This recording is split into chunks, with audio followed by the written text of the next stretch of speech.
$94,000. That's roughly what I brought home last year busting my back for a construction firm that doesn't know my daughter's middle name. And on the Tuesday, my appendix decided to detonate. My wife's biggest concern wasn't whether I'd live. It was whether Cabo had a decent cancellation policy. Let me back up. My name is Seth Powell. I'm 45 years old, and I live in a stucco house in North Scottsdale off Pinnacle Peak Road. I'm a senior project manager for a commercial construction outfit. I build hospitals, parking structures, the occasional strip mall. I make good money. Not rich money. Good money. The kind of money that lets you take your family to Cabo San Lucas for a week and still sleep at night. Or so I thought. You spend 20 years thinking you're building a family. Turns out you're just building a very expensive stage set. I didn't know that yet, though. 2 weeks before this story really gets going, all I knew was that my back hurt. My knees clicked like a broken blender, and I hadn't had a real Saturday off in 3 months. See, here's the thing about being a husband and a father in my house. Love isn't something you say. It's something you do, quietly while everyone else is asleep or scrolling on their phones. I restained our deck in June because Jessica mentioned once in passing that it looked tired. I spent 4 Saturdays under Olivia's Jeep Wrangler changing her brake pads because she said the dealership quoted her $600, and that's basically robbery, Dad. Nobody asked me to do any of it. I just did. And in March, staring at our shared calendar at 11 at night, after everyone else had gone to bed, I decided I was going to do something big. Something they'd remember. Cabo, I said, sliding my phone across the kitchen island to Jessica on a random Wednesday. Beachfront villa, private pool. 1 week. I already booked it. Jessica's eyes went wide. Genuinely wide, for once. Not the polite performance wide she does for her design clients. Seth, this is... How much did this cost? $6,000, I said. Don't worry about it. 4 words I would replay in my head for the rest of my life like a bad song stuck on repeat. Olivia came thundering down the stairs in her workout clothes, AirPods still in, and when Jessica told her, she actually screamed, actually hugged me. For about 4 seconds, I was the best father in Maricopa County. Dad, you're the best. Oh my God, I'm telling everyone, Olivia said, already typing. Just maybe wait till we're actually there, I laughed. Don't jinx it. She didn't hear me. She was already posting. I want you to remember that moment. The screaming. The hug.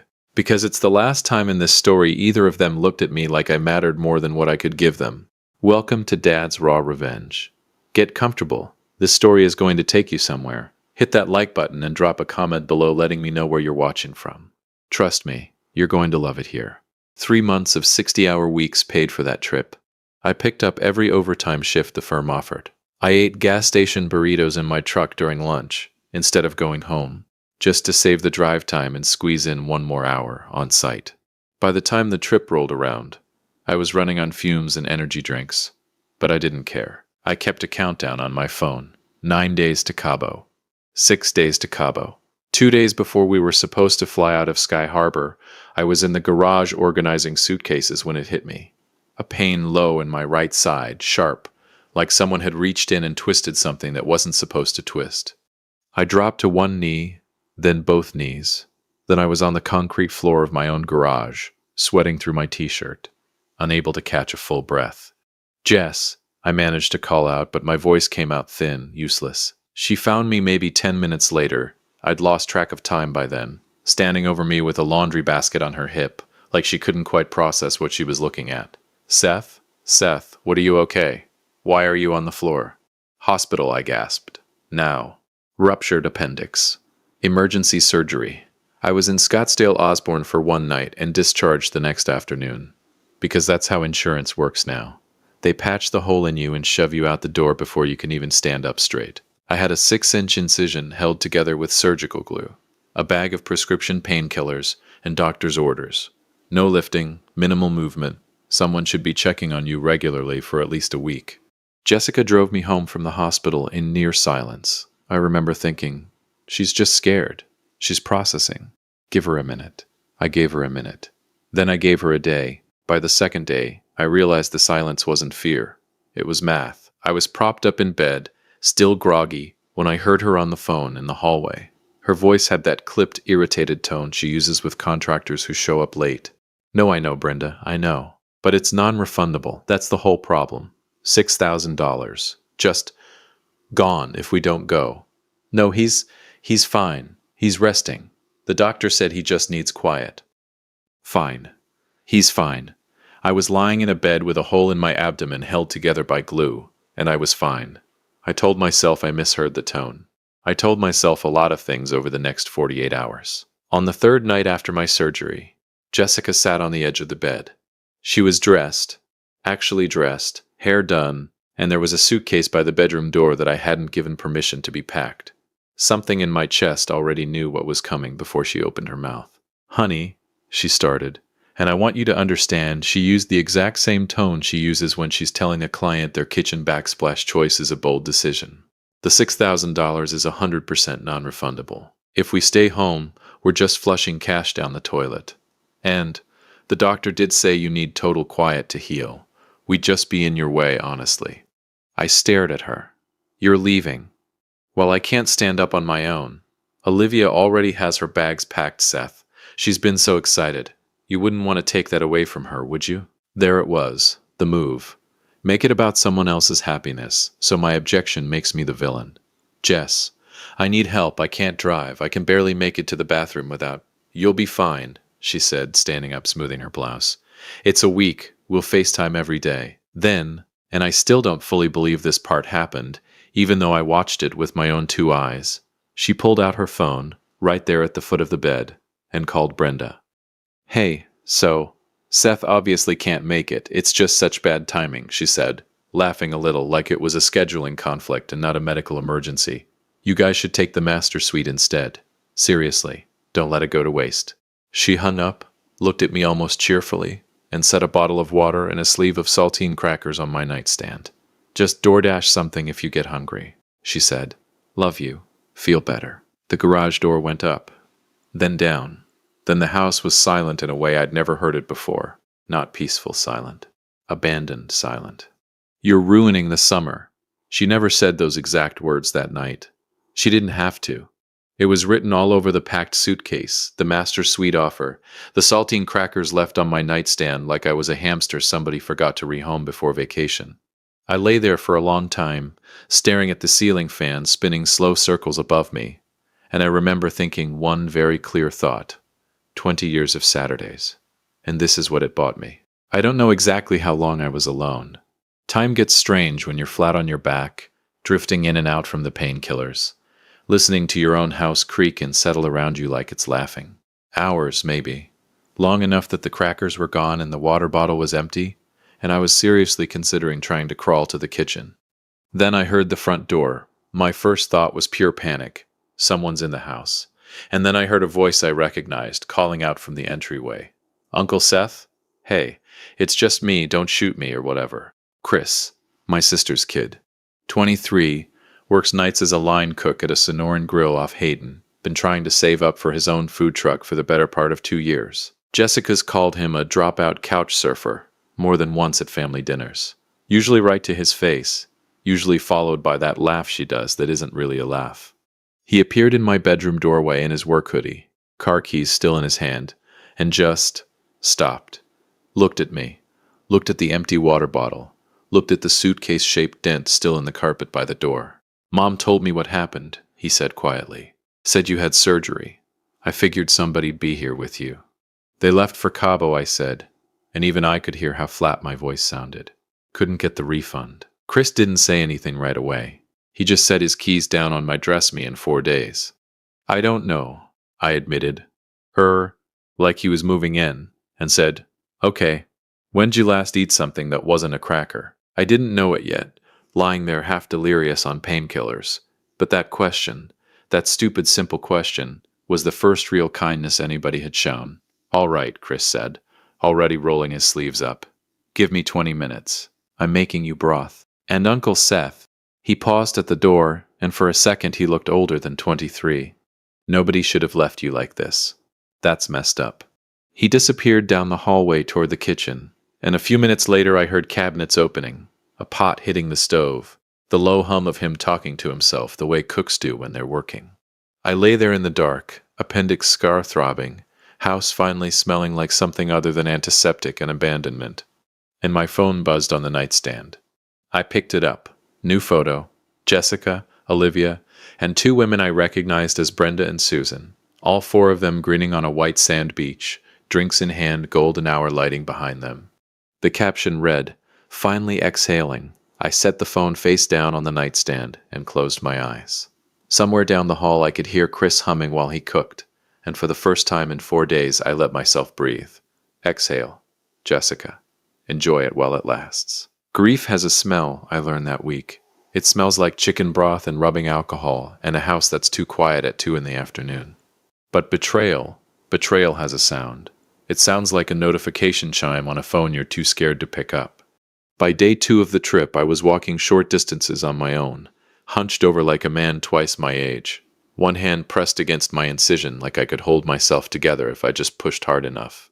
Chris had gone home to shower and grab clothes, but promised he'd be back that evening. For a few hours, it was just me, the ceiling fan, and my phone sitting on the nightstand like a loaded gun. Around noon, it went off. "Olivia, how are you feeling?" 4 words. That's all it took to crack something open in my chest that I didn't know was still capable of cracking. I sat up too fast, wincing, and typed back a response before I could stop myself. Not 4 words, not a casual reply. A real one. Better today. Sore, but Chris has been amazing. Made me broth and helped me get around. Miss you, kiddo. Wish you were here to see the deck I redid. Thought about you the whole time I was staining it. Hope you guys are having fun. Love you. I sat there staring at those 2 gray check marks like a teenager waiting on a text back from his first crush. Pathetic. Probably. I didn't care. I set the phone down, picked it up again 10 minutes later. Nothing. An hour later. Nothing. By evening. Nothing. She's probably just busy, I told myself. Pool time, dinner, whatever. She'll circle back. She circled back the next morning. Just not the way I'd hoped. I was scrolling, bored, restless, trying to distract myself from the throb in my side. And Olivia's TikTok popped up in my feed because Chris had insisted I follow her so you can see what she's up to instead of asking her 100 questions.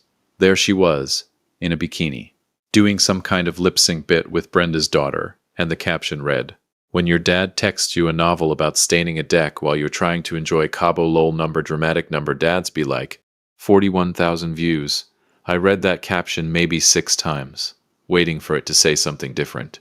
It never did. I deleted the draft folder message I'd never sent, the second, longer one, the one where I'd started to write about how scared I'd been on that garage floor, how I thought maybe I was dying and the last thing I'd think about was her laugh. Gone. Deleted. I set the phone face down on the nightstand and stared at the ceiling fan going in slow, useless circles. You spend 19 years teaching a kid to ride a bike, to drive a car, to believe in herself, and somewhere along the way she learns to make content out of your pain instead. I didn't cry. I want to be clear about that because I know how this story sounds. I didn't cry. Something colder happened instead. Something settled. Chris came back that evening with a grocery bag from a market off Frank Lloyd Wright Boulevard. Chiles, tortillas, a rotisserie chicken, the ingredients for real pozole, not the sad broth and crackers situation from before. He caught me staring at nothing. "You good?" he asked, setting the bag on the counter, glancing at me from the kitchen doorway. "Fine," I said. The word tasted like ash coming out of my mouth. It was the same word Jessica had used on the phone with Brenda. He's fine. Chris didn't push. That's one thing about that kid. He doesn't push. He just stays. He started chopping onions at my kitchen island, and I sat on a bar stool watching him work, and for a while the sound of a knife on a cutting board was the only thing in the house that made sense. Around 8, his phone rang. He glanced at it, and something flickered across his face before he silenced it and shoved it back in his pocket. "Who was that?" I asked. "Nobody. Work stuff." I let it go that night. I shouldn't have, but I let it go. 2 days later, I overheard him on the back patio thinking I was asleep. His voice was low, tight, the kind of tight that comes from trying not to raise your voice at your own mother. "Yeah, I know, Ma. I know it was a big opportunity. Kitchen manager, benefits, the whole thing, I know." A pause. What was I supposed to do, huh? Uncle Seth literally can't get out of bed by himself. You want me to just, leave him here? Another pause, longer this time. No. I already called them back. Told them I couldn't do the interview. "It's done, Ma. Drop it." I lay very still in the dark, staring at the crack of porch light under my bedroom door, and I felt something twist in my chest that had nothing to do with my surgical scar. A 23-year-old kid who calls me dropout couch surfer behind his back. No, wait, that was never him. That was Jessica's name for him. He never once called himself that. He just gave up a real shot at a real job, for me. And he wasn't ever going to tell me. I didn't say anything to him about it. Not then. But I remembered. I remember everything, actually. That's sort of my problem, if you ask Jessica. I remember every Saturday I spent under a car for people who couldn't be bothered to remember my blood type. Day 5 brought the phone call. It was late, past 11, and I was half asleep when my phone lit up the room. Jessica. I almost didn't answer. Some petty wounded part of me wanted to let it ring out. But old habits die slow, and 20 years of marriage doesn't unwire itself in 5 days. Hey, I said, voice thick with sleep. Hey. Her voice was soft, softer than it had been in months, actually, with a slight slur that told me there'd been a few margaritas involved. I'm sorry. I know this has been hard for you. I needed a break, Seth. I felt like I was drowning. The house, Olivia's tuition stuff, the design business not taking off the way I wanted. I just needed to breathe for a minute. For one stupid, hopeful second, my chest actually loosened. Maybe she's coming home early. Maybe this is the moment where 20 years of marriage remembers itself. Jess, I said carefully, if you're drowning, come home. We'll figure it out together. That's what we do. I know, she said. I know, I need a few more days. I'm sorry, Seth. I really am. We hung up. I lay in the dark for a long time after that, turning her words over like stones, looking for the version of them that meant what I wanted them to mean. I found my answer at 7 the next morning. Instagram. A new post. Jessica, Brenda, and Susan in white robes at some resort spa. Cucumber water in hand, faces slathered in green clay masks, laughing at the camera. Self-care is non-negotiable. You can't pour from an empty cup. I went through that caption the same way I'd read Olivia's TikTok caption 2 days earlier. Over and over, waiting for it to mean something other than what it obviously meant. She wasn't apologizing to me. She was apologizing for herself. There's a difference. It took me 20 years and a ruptured appendix to learn it, but there's a difference. I set the phone down on the kitchen counter, hard enough that Chris looked up from the stove. You okay? He asked. Fine, I said again. That word. That useless, load-bearing word. The mail arrived at 11 that morning. Chris brought it in. A stack of the usual junk, a Fry's flyer, a package for Olivia she wasn't home to receive, and one bright yellow envelope stamped certified mail, signature required. Under normal circumstances, Jessica handles the mail. She's fast about it, almost weirdly fast, snatching it off the counter before I even get a look most days. I never thought much of that before. I do now. You want me to just set this on the counter? Chris asked, holding up the yellow envelope. Something in my gut told me not to wait. Open it, I said. I can't really grip things right now. My hands are still shaky from the meds. Just read it to me. He tore it open, unfolded the letter, and I watched his face change as he read it. The way his eyebrows pulled together, the way his jaw tightened. Uncle Seth, he said slowly, this is from the mortgage company. Read it. He cleared his throat. It says notice of default. Says the loan is 90 days past due. Says if payment isn't received within 30 days, they'll begin foreclosure proceedings. The kitchen went very quiet. I could hear the refrigerator humming. I could hear my own heartbeat, weirdly loud, weirdly slow. That's not possible, I said. I set up autopay years ago. That mortgage gets paid on the 1st of every month, automatically out of the joint account. I mean, Chris said gently, holding the letter out toward me even though we both knew I couldn't do much more than glance at it. It's saying otherwise. I sat there on the bar stool, staring at that yellow paper, and my mind went somewhere strange and specific, back to every Saturday I'd spent restaining that deck, replacing that fence panel, sealing that driveway. I built this house with my hands. I built it with my sweat, on my one day off, week after week, year after year, and somebody had quietly been letting it slip through their fingers behind my back. She wasn't ruining my summer. She was destroying my life. There's a difference. It took a certified letter to teach me that one, too. Chris, I said, and my voice came out steadier than I expected. Help me get to my laptop. It took him practically lifting me off the bar stool to get me to the office, and even sitting hurt, the incision pulling tight every time I leaned forward. But I needed to see this myself. I needed to stop being told things and start knowing them. I tried to log into our joint bank account. Password incorrect. I tried the mortgage services website. Password incorrect. Every single financial account I could think of. Same result. They've all been changed, I said, mostly to myself. Changed how? Chris asked, leaning over my shoulder. I don't know yet. My jaw was tight. I'm about to find out. I called customer service for the mortgage company. Sat through 25 minutes of hold music with a Southwest guitar riff looping over and over, and finally got a representative who, after verifying my identity with my social security number and a security question about my first car, reset my access. What I found when I logged back in made my stomach drop somewhere around my ankles. Paperless statements. Enabled. Primary contact email. Not mine. Not even close to mine. Some address I didn't recognize. A string of letters and numbers that meant nothing to me. I dug further. 2 personal loans, both co-signed, both bearing what was unmistakably my signature. Except I had never signed them. They were executed through a digital signature platform. I don't use digital signatures for anything, but there my name was, authorizing 2 loans totaling almost $40,000. I looked at the timestamps. They were finalized on the exact Tuesday afternoon I was wheeled out of the operating room at Scottsdale Osborne. The digital certificate IP address matched our home Wi-Fi. It was sloppy, desperate, and legally brain-dead. The platform's digital audit trail was a flashing neon sign pointing directly to her laptop. Chris, I said, my voice flat and distant. Pull up her design business's Instagram, the one for the LLC. He did. We scrolled through months of posts, a leased Escalade she called a client meeting vehicle, a closet's worth of designer clothes, and a booth at a Paradise Valley boutique home show that probably cost more than a year of college tuition. None of it made money. It just spent it. I looked closer at the bank ledger for her LLC. The $40,000 loan had hit her business account, and within 48 hours, she had transferred chunks of it directly to Brenda and Susan as reimbursements. She didn't just buy clothes, Chris. I said, the math finally locking into place. I paid $6,000 for the villa and flights, but the $5,000 a day chartered yacht, the private spa days, the VIP beach clubs? She used the forged mortgage loan to fund the lifestyle she couldn't afford on her own, and she literally paid her friends to go with her.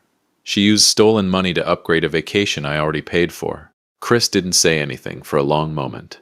Then, quietly, "You need a lawyer, Uncle Seth. Like tonight." I called my company's corporate counsel first, mostly out of habit. He handles contract disputes, not this. And he referred me to a family law attorney named Killian Marsh, who specialized in exactly this kind of thing, though I doubt even he sees this particular combination very often. Forgery, fraud, and foreclosure, all wrapped up in a beach vacation caption that said "finally exhaling." Killian's voice on the phone was calm in a way that made me trust him immediately, the calm of someone who has seen far worse than this and isn't rattled by any of it. "Here's the hard truth, Mr. Powell," he said. "If you report the forgery to the bank and to law enforcement, your wife is looking at federal charges. Bank fraud, identity theft, this isn't a slap on the wrist. If you don't report it, that $40,000 in debt is legally yours. Your name is on it, whether you signed it or not, unless we can prove otherwise.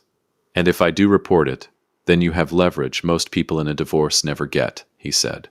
"Real leverage. The kind that ends negotiations before they start." I sat with that for a long moment, staring at the fraud documents glowing on my laptop screen, my incision throbbing dully under my shirt, the house silent around me except for the low sound of Chris washing dishes in the kitchen. 20 years. She'd forged my name on paper, but somewhere along the way she'd forged the whole marriage too. Made it look like something it wasn't. Signed my name to a life I never actually agreed to. My phone buzzed on the desk. I almost didn't look. I looked anyway. A new TikTok posted 4 minutes ago. Olivia, Jessica, Brenda, and Susan on a chartered yacht, champagne glasses raised, sunsetting gold behind them. Finally, away from the negative energy at home. I set the phone down, closed the laptop, and looked out the office window at my quiet, half-built mortgage-to-fraud house. Enjoy the champagne, ladies. It's the last thing on this trip that's actually going to taste sweet. If you have been listening for a while, drop your thoughts in the comments. Hit the like button while you're at it and be sure you're subscribed. There's a particular kind of quiet that settles over a house right before it becomes a courtroom. I didn't know that until the night I turned off 2 credit cards from my kitchen table in North Scottsdale and listened, 3,000 miles away in spirit if not in miles, to my wife's entire vacation collapse in real time. Chris had gone to grab us dinner from a taco spot off Pima, carne asada, because by that point in the week we'd both silently agreed that broth season was over. And I sat alone at the kitchen island with my laptop open, Killian Marsh's number saved in my recent calls, and a decision already made. You don't get to steal a man's house and vacation on the proceeds. Not on my watch. Not anymore. I logged into the banking app. 2 cards. Jessica's platinum card tied to our joint account, the one she'd used to fund half of Cabo, and her personal card, the one I now knew was backed by one of the forged loans. I hovered my thumb over the toggle for a long moment. Last chance to be the reasonable one. Last chance to just let it slide, keep the peace, be the bigger man. I'd been the bigger man for 20 years. Look where it got me. I switched both cards off. The text came in around 8:30 that evening, while Chris and I were eating tacos out of foil wrappers at the counter, like 2 guys at a construction site instead of a kitchen island in a 5-bedroom house. Jessica, card declined at dinner. Must be a bank error. Can you check? I didn't respond. Chris glanced at my phone, then at me, and just kept eating. 10 minutes later, my phone actually rang. I let it buzz twice before I picked up, and when I did, I could hear restaurant noise behind her. Silverware, low chatter, somebody's laugh, a table over. Seth? Jessica's voice was pitched low, urgent, the voice she uses when she's trying to sound calm in front of people while she's anything but. Hey, so, weird thing. My card just got declined at dinner, both of them actually. Can you check what's going on with the account? I know what's going on with the account, I said. I turned the cards off. Silence. Real silence. The kind where you can hear someone recalibrating on the other end of the line. You? What?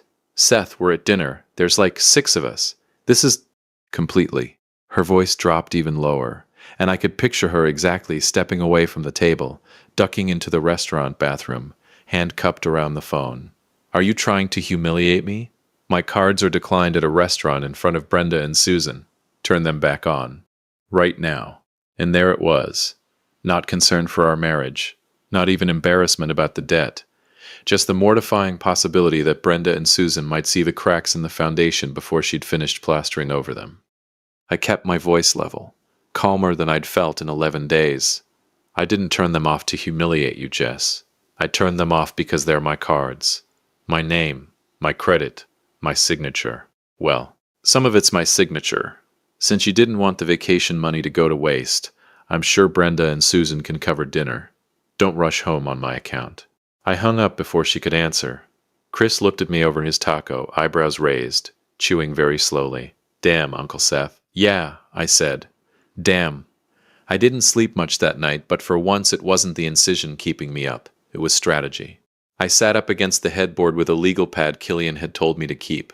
Write everything down, dates, dollar amounts, screenshots, all of it. We build the case before we build the confrontation. And by 2 a.m, I had 4 pages of notes and a plan that felt less like revenge and more like a demolition schedule. Which I suppose is fitting. I've spent 20 years in construction. I know how to take a structure apart safely so it doesn't hurt the people standing near it. Except this time, the people standing near it were the ones who built the structure crooked in the first place. The next morning, Killian filed for an emergency financial injunction, freezing every joint asset, every account with both our names on it, before Jessica could touch another dollar. It went through by early afternoon. Every account, frozen. Every card, dead. Whatever cash she'd carried onto that yacht was, as of 2:15 Arizona time, the last liquid money she had access to. Then I did the part I'd been turning over in my head since the certified letter first landed on my counter. I opened a new email. Two addresses I'd pulled off the Paradise Valley Home Show sponsor list, cross-referenced against Brenda's husband's LinkedIn and Susan's husband's dental practice website. Subject line, regarding recent financial activity involving your household accounts, I attached 3 things. My hospital discharge paperwork from Scottsdale Osborne, dated the same week their wives were photographed at a Cabo spa with mine. A summary, not accusatory, just factual, numbers and dates, of the forged loans and where that money had gone. and a screenshot of the self-care is non-negotiable post, timestamped the same morning I'd been trying to reheat broth with one working hand. I didn't editorialize. I didn't need to. The math did the talking. You don't throw a punch when the truth can land it for you. That's something Killian told me, and it's the best legal advice I've ever gotten for free. I hit send at 3:47 p.m. and went to go help Chris load the food truck he'd been eyeing for over a year. Because that was the other thing I did that afternoon, and it felt better than every other part of the plan combined. The truck was parked in a dealer lot off Bell Road, silver with some rust around the wheel wells, a busted exterior menu board, but a kitchen inside that Chris had clearly memorized down to the inch. The flat top, the fryer. The walk-in space he kept calling tight but workable, with the kind of hope in his voice I hadn't heard from anyone in this story so far except myself, back in March, sliding my phone across the counter with Cabo pulled up on the screen. "You don't have to do this," Chris said, standing next to me in the lot, hands shoved in his hoodie pocket, trying and failing to sound like he meant it. "I know I don't have to," I said. "I want to. You gave up a real job to spoon-feed your uncle broth and carry his mail. The least I can do is not let that be for nothing." We worked out the terms in the truck's front seat with Killian on speakerphone. My personal savings, never touched by the joint accounts, never touched by anything Jessica's name was on, funding the purchase outright. A real partnership, drawn up properly. I'd handle the books, the licensing, the business side I actually understand from 20 years of managing budgets on job sites. Chris would own the kitchen, own the food, own the thing he'd actually be good at. Shaw's Comfort Kitchen, Chris said, testing the name out loud for the first time, looking up at the blank menu board like he could already see it painted there. "Sounds like something worth showing up for," I said. It was the first thing in 11 days that felt like it was actually being built instead of torn down. They landed at Sky Harbor the next evening. I know because Olivia's location was still shared with the family tracker Jessica had insisted we all keep, years ago. For safety, she'd said, back when safety was still something she cared about that didn't just mean her own comfort. I watched the little dot move from the airport onto the 101, north toward Pinnacle Peak Road, and I sat at the kitchen table and waited. Killian was already there beside me, a folder in front of him, quiet and unbothered, the way a man is when he's done this 100 times and knows exactly how it ends. Chris stood in the kitchen doorway, not hiding, not performing, just there, quietly wrapping his knives in a cloth roll, getting ready to head to the new truck for an early prep shift. Because life, unlike Jessica's Instagram captions, actually keeps moving whether you're ready or not. The garage door went up, then down. Footsteps. The front door swung open hard enough to bang against the entryway wall, and Jessica came in first, her face sunburned across the nose, her designer sunglasses pushed up into her hair, her eyes wide with a frantic, unhinged terror. Olivia lagged behind her, clutching her phone like a shield. Jessica didn't even look at the lawyer. She lunged toward the table. "What did you do?" she screamed, her voice cracking. "Seth, what the hell did you do?" Brenda's husband called her at the airport, screaming. "Susan's husband has frozen their joint accounts. They wouldn't even ride in the same Uber with me. They're threatening divorce, Seth. They think we're running some kind of financial scam." I sat up straight, pain-free, shaved and completely calm. "I didn't do anything, Jessica," I said quietly. "I just sent them the truth. I sent their husbands Your Design LLC's bank statements. I showed them the exact ledger lines where the $40,000 forged loans hit your account, and how you transferred thousands to Brenda and Susan to pay for their shares of the yacht and resort. Their husbands aren't mad at me. They're mad because their wives accepted stolen, forged money to live like queens while I lay on a concrete garage floor. I didn't have to call you a thief. The digital audit trail did it for me. I want you to picture it the way I saw it. Me sitting up straight at the table for the first time in almost 2 weeks, dressed, steady, not the broken man on the garage floor anymore. An attorney beside me with a folder.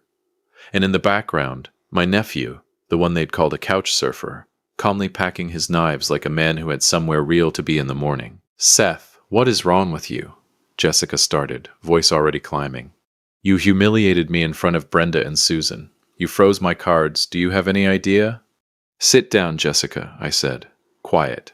Not a shout. I didn't need to shout anymore. Something in my tone stopped her mid-sentence. She sat. Killian slid 2 documents across the table, side by side, and I watched her eyes drop to them. Document A, I said, is a completed police report for felony forgery and identity theft. 2 loans, $40,000, my name signed by someone who wasn't me. That report gets filed the second I decide to file it. Jessica's face went pale under the sunburn. Seth, I can explain. Document B, I kept going, not raising my voice, not letting her interrupt, is an uncontested divorce settlement. You waive the house. You waive alimony. You take on 100% of the fraudulent debt in your own name because it was never mine to begin with. The kitchen was so quiet I could hear the ice maker cycling in the freezer. If you sign document B, I said, I absorb the credit hit, I pay off the bank myself, and you walk away broke, but free. If you fight me on this, if you make me do this the hard way, I sign document A instead. The sheriff's office is 8 minutes from here. You'll leave this house in handcuffs instead of with a suitcase. Her hands were shaking by the time she picked up the pen. I watched 20 years of manufactured composure. Every country club smile, every self-care is non-negotiable caption, collapse into something small and human. And for the first time since this whole thing started, honest. She signed. Olivia had been standing frozen near the doorway through all of it, but the second the pen left her mother's hand she found her voice. Are you serious right now? You're destroying our whole family over a stupid vacation. It was never about the vacation, I said, and I felt something in my chest go very still and very calm. Sit down, Liv. She didn't sit, but she didn't leave either. I pulled up her tuition portal on my laptop, turned the screen toward her. I'm still paying your tuition. Books too. Directly to the university every semester, because I respect your education and I'm not going to let you pay for my mistakes or your mother's. That doesn't change. Her shoulders dropped, just slightly, like she thought that was the whole conversation. But the apartment lease I've been covering, that's done at the end of this month. Sorority dues, done. The monthly allowance, done. You want a lifestyle beyond tuition and books, you're going to go get a job like every other 19-year-old in this country. Dad, you can't just... I can, I said, and I am. She started to say something else, something sharp. I could see it forming, but I wasn't finished. And for once in this house, nobody talked over me before I was done. When you were 7, I said, and my voice actually shook a little on that one, no matter how calm I'd stayed through everything else. You used to bring me soup when I had a cold. You'd sit on the edge of the bed and tell me about your day at school, every tiny detail, like it was the most important news in the world. I used to think, I'm raising a good person, a kind person. I looked at her, really looked maybe for the first time in years. I don't know who you are now, Liv. I don't recognize her. But I hope, someday, you remember who you used to be, because that girl was worth a lot more than the one who filmed her father asking for help and turned it into a joke. Olivia didn't scream, didn't storm out. She just stood there and broke, quietly, tears running down a sunburned face. And I think for the first time, she understood she wasn't just losing an allowance. She was losing me. The fallout moved fast after that. Brenda and Susan cut Jessica off completely, desperately trying to paint themselves as innocent victims to save their own marriages. The elite country club friendships Jessica had spent years in forged debt trying to keep dissolved in under a month. 6 weeks later, the divorce was finalized. Jessica was renting a tiny one-bedroom apartment off Bell Road, working the sales floor at a department store in Kierland, folding sweaters for customers who had no idea she used to host spa days on stolen money. Olivia, with her tuition paid directly to the school but nothing else, had to pick up night shifts at a coffee shop near campus, finally learning what $1 actually costs. As for me, I sold the house. There were too many memories of a deck I stained for people who never once said thank you. I used my untouched personal savings to buy the silver food truck Chris had been dreaming about. Today, Shaw's Comfort Kitchen is painted clean across the side, parked most mornings near Old Town. Chris runs the flat top like he was born to do it, shouting orders and laughing with a line of regulars that stretches down the block. I sit at the window, running the register and managing the books, using my 20 years of project management to build something that's actually ours. I watch him work, and I think about the garage floor, the crackers on the nightstand, and the pen shaking in Jessica's hand. For 20 years I thought I was building a home. Turns out I was just building a prison. And the prison wasn't the house, it was the people inside it. Now I'm free, and I've never been lonelier, and I've never been happier. If you enjoyed this story, hit that like button, subscribe, and drop a comment below. Let me know where you're watching from. I will see you on the next one.